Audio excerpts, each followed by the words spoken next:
Today I'm going to show you how a 6-acre homestead produces enough food for my family year-round, and that's all done through 6 enterprises. So 6 enterprises on 6 acres, feed your family for a year. Let's go.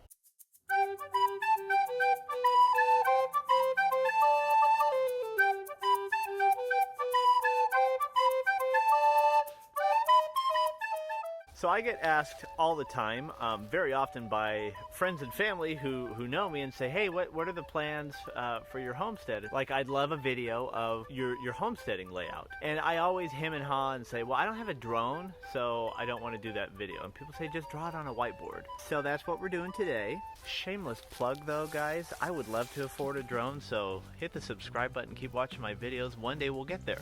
It'll be our drone. I'll keep it, but you can watch the videos. So there are 6 enterprises here that we either are doing or are basically starting currently. And I've done all the math and all the numbers to basically prove that, yeah, we can absolutely live off of this. Even with just a couple of these enterprises that we have right now, it's already tremendously offloaded our grocery bill. So technically we own 12 acres of property, but this square, this crude map that is not to scale, is pretty much 6 clean acres. This nice rectangle here. If we're doing a you are here type of thing, I am about right here currently on the homestead. But what I want to do is walk you through these 6 acres and these 6 enterprises to show you the fact that you have to diversify with homesteading. So let's get started here with enterprise number 1, and that is going to be your ruminants. So we have 2 pastures here, and both of these basically are where enterprise number 1 takes place. So between these 2 pastures, we have about 3.5 acres of pasture, and I would guess about 1.5 to 2 of those acres are what I like to call silvopasture. So right now, as you can see, we are in my silvopasture.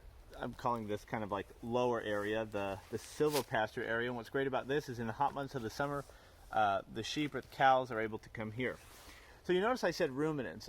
We've done sheep in the past, and the idea here is to do sheep or cows this year. Okay, so a few things that I want to specifically point out. We built a little corral right here. That's what that is. It's a place to basically isolate or quarantine animals if we need to. If we need a pen to medicate them, if we need a chute. This chute connects to our garden, which I'll get to in a second, but it's really useful to just have a tight place for them. So that's very useful. And then something else is to think about subdividing. So this is really nice that we have 2 pastures, like 2 actual perimeter fenced in pastures. What we've found is really beneficial is to basically cut that one in half, and cut this one into thirds.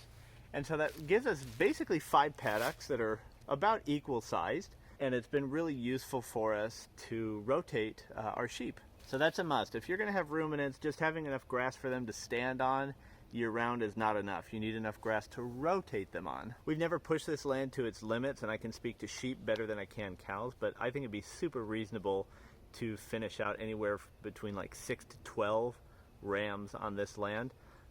That much meat that you're going to get back, just playing in easy numbers, is around 300 to 600 pounds of meat, so definitely more than enough for a family. Okay, let's talk about enterprise number 2. Enterprise number 2 is going to be our meat chicken. Now we have this easement that goes down our property because if this whiteboard was longer, right here where the marker is, I have eventual neighbors who are building a house. So I have an easement that runs through my property.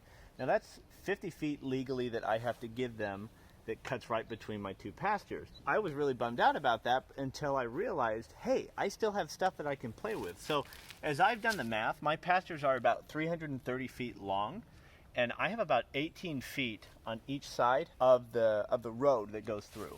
It's not terribly clear, but basically that's where enterprise number 2 comes in. That's going to be meat chickens. So with these 2 lanes that run along the easement, which is essentially dead space, I can't do anything with it, but with a mobile chicken tractor that we're pulling every day, that's a lot of free grass to basically use. So as I've looked at the math of this, 18 feet on each side of this easement of pure grass, and about 330 feet, times that by 2, because there's 2 sides of the easement, that's almost a 1/4 acre of grass that I'm getting back here.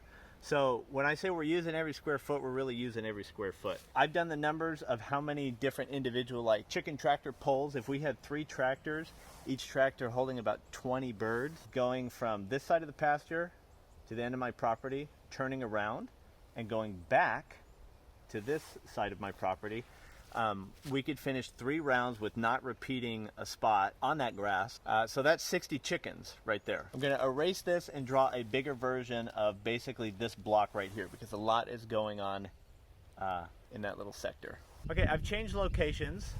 We're now talking about basically this concentrated area that is right in front of my house. And so permaculture principle is basically the stuff that you need to tend to every single day or multiple times a day, you put close to yourself. So I'm looking at the camera, but actually right behind the camera is my house. And so this is the closest stuff to my house. Ruminants are all over there, maybe once a day when I move them, which I don't move them daily.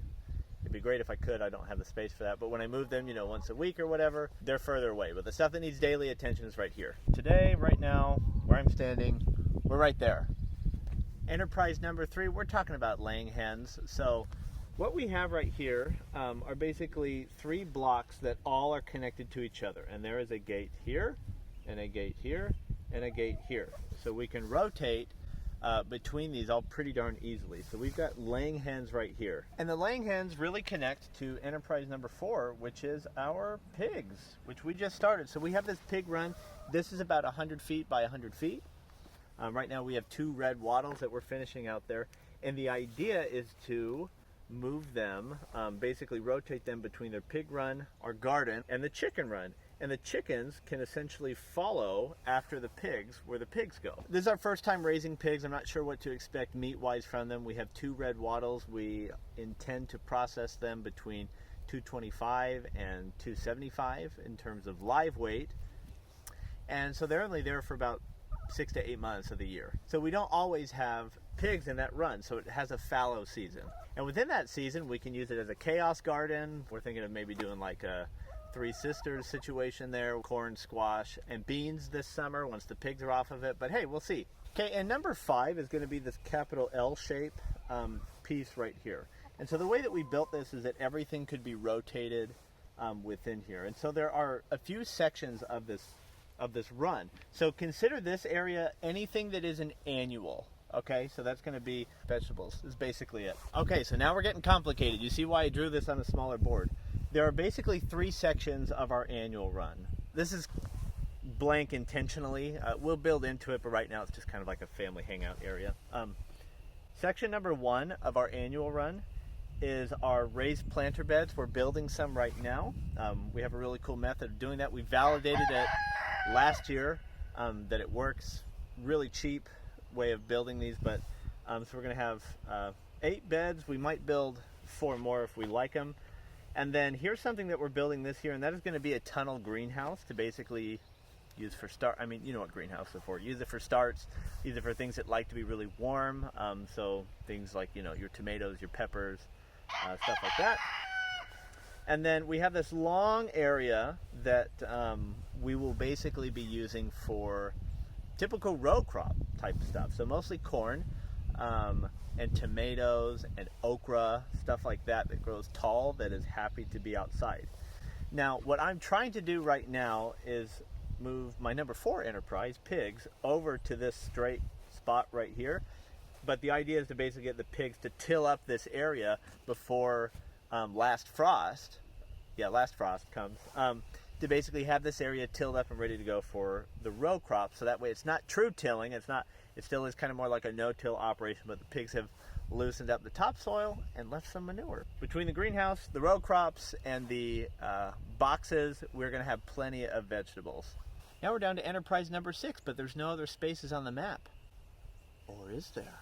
The chickens and the 6th enterprise share the same spot. So we're trying to create a food forest right here. We're in our very early stages of it, but the idea is that where the chickens are, and again, the chickens can be rotated to the pig run. We can subdivide them in the garden area. There's lots of uses for chickens. But home base for our laying flock is going to pretty much be right where I'm standing right now. And we're going to turn this into basically a food forest for our perennial run. So the chicken run and the perennial run are basically the same thing. So the perennial run is essentially our fruit area. So we're picturing blackberries, blueberries, figs, sunchokes, which I don't think are fruit. Basically, if you can plant it and chickens can't kill it and it can come back every year, it's going here.